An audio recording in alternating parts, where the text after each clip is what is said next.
Arman duduk di teras rumah sambil menatap langit senja yang mulai meredup. Di dalam rumah, istrinya Rani tengah menyiapkan makan malam, dan anak mereka, Bima, bermain dengan mainan kesukaannya. Dari luar, kehidupan keluarga kecil itu terlihat sempurna.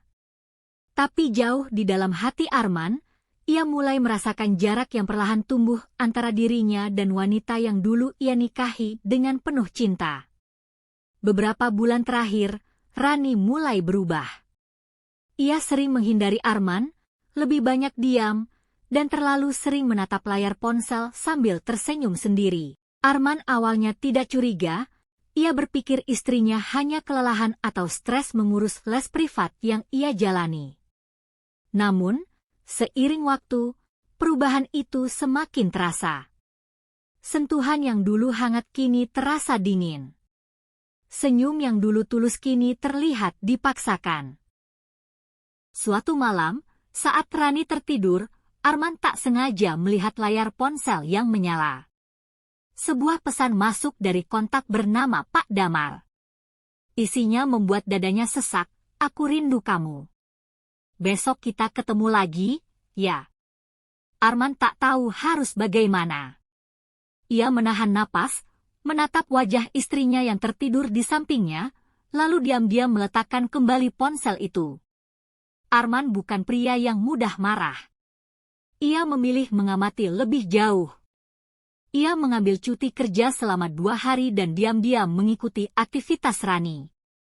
Dan benar saja, di hari kedua, ia melihat sendiri Rani bertemu seorang pria di sebuah kafe. Dari jauh, Arman menyaksikan istrinya tertawa lepas, menggenggam tangan pria itu seolah sedang jatuh cinta.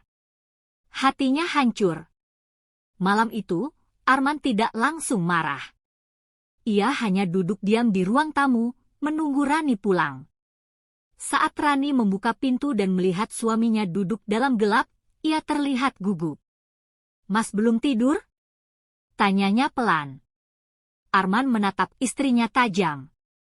"Kamu ketemu Damar, kan?"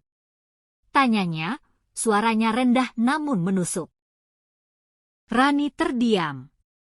Lalu dengan wajah datar ia menjawab, "Iya. Aku memang ketemu dia." "Kenapa?" Arman tak percaya wanita yang selama ini ia percaya bisa seegois itu. "Kenapa, Rani?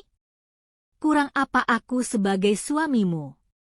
Rani menunduk, lalu menjawab, "Mas baik.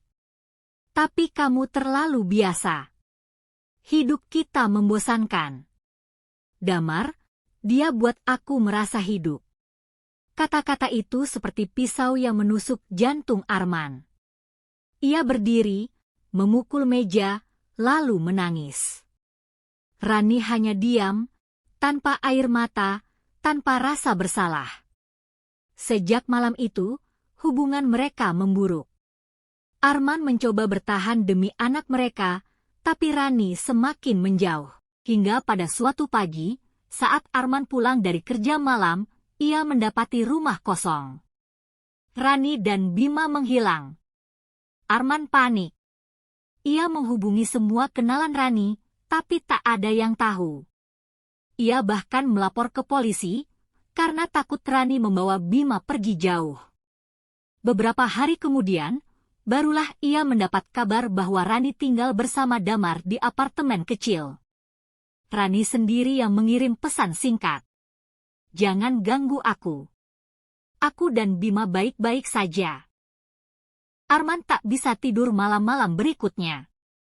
Ia pergi ke masjid, menangis di pojokan, meminta kekuatan dari Tuhan.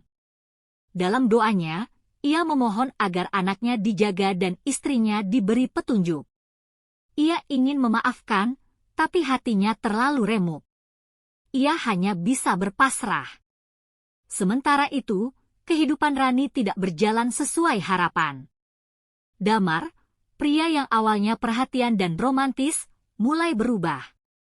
Ia sering marah-marah, bahkan memperlakukan Rani seperti beban. Setelah tahu Rani membawa anak kecil, Damar mulai jarang pulang.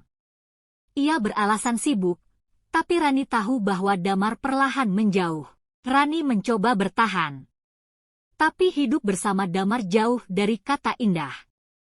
Ia kehilangan pekerjaan karena reputasinya mulai tercoreng.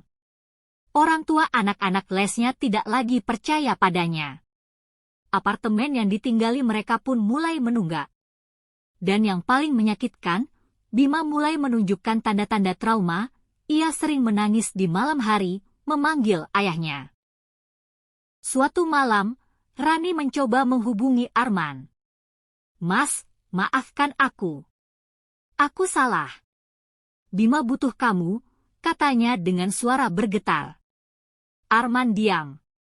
Ia hanya menjawab, "Kau yang pergi. Kau yang hancurkan semuanya." Lalu ia menutup telepon.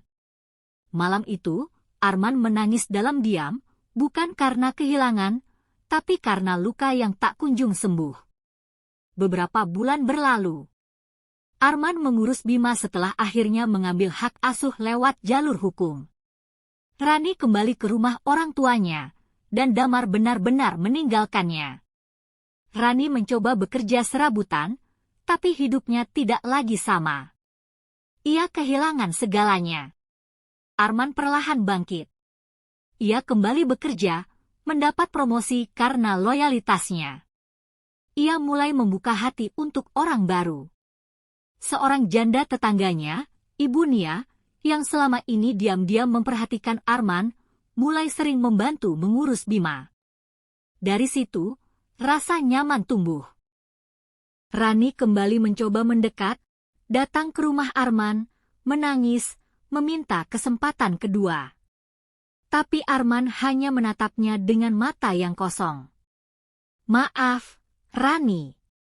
Aku sudah selesai menangis. Luka yang kamu beri terlalu dalam untuk diobati." Rani memohon, bahkan berlutut, tapi semua sudah terlambat. Akhirnya, Arman resmi menggugat cerai Rani. Di pengadilan, Rani hanya tertunduk diam saat hakim mengetuk palu. Ia menangis, tapi bukan karena kehilangan suami, melainkan karena kehilangan kepercayaan yang tak akan pernah bisa ia rebut kembali. 2 tahun kemudian, Arman menikah dengan Nia. Pernikahan sederhana itu penuh haru. Bima terlihat bahagia, dan keluarga Arman pun menerima Nia dengan tangan terbuka. Arman belajar bahwa kebahagiaan sejati bukan berasal dari sempurnanya pasangan, tapi dari ketulusan yang saling dijaga. Suatu hari, saat mengantar Bima ke sekolah, Arman melihat sosok perempuan yang familiar sedang mengelap meja kantin. Itu Rani. Wajahnya lebih tirus, dan matanya terlihat lelah. Namun saat melihat Bima, ia tersenyum. Sebuah senyum yang penuh penyesalan. Rani tidak mendekat. Ia hanya berdiri jauh, memperhatikan anak yang dulu ia bawa kabur, kini tumbuh sehat bersama ayahnya. Rani sadar, kesalahan terbesarnya bukan hanya menghancurkan rumah tangga, tapi membuang kebahagiaan yang ia miliki demi mimpi semu. Arman sempat menoleh ke arah Rani, namun tak berkata apa-apa. Ia menggandeng tangan Bima dan masuk ke dalam sekolah. Rani mengusap air matanya pelan, kemudian kembali bekerja. Di balik senyum pahit itu, ia menerima takdir yang ia ciptakan sendiri.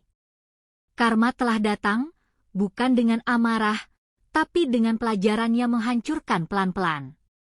Karena tidak semua luka disembuhkan oleh waktu. Ada luka yang hanya bisa dijadikan pelajaran, dan menjadi pengingat bahwa pengkhianatan selalu punya harga. Dan Rani kini tahu, cinta yang ia hianati adalah satu-satunya yang benar-benar mencintainya. Tapi segalanya sudah terlambat.